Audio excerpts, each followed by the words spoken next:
গতকালকে আমরা একটা সিক্রেট ইনফরমেশন পাই যে মতিনগর মিনা বেগমের বাড়িতে কিছু ড্রাগস মজুদ আছে।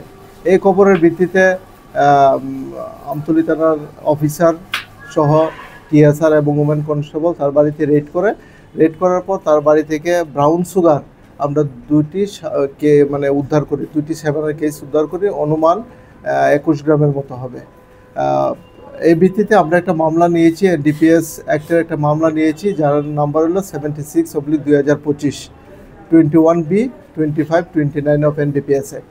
আজকে মহিলাকে আমরা পুলিশ রিমান্ড চেয়ে আদালতে প্রেরণ করব এবং তার সঙ্গে আরেকজন যুক্ত আছে যে সোহাগ মিয়া, তার বাড়ি গাবর্দি। তারা এই ব্যবসার সঙ্গে জড়িত, অনেকদিন ধরে তারা এই ব্যবসাটা করছে। বাজার মূল্য অনুমানিক 1 লক্ষ টাকা হবে।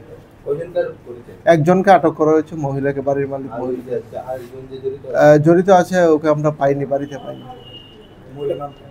মিনা বেগম। পুলিশের একই সাফল্য নাকি বিএসএফ ছিল? না, পুলিশে আমরা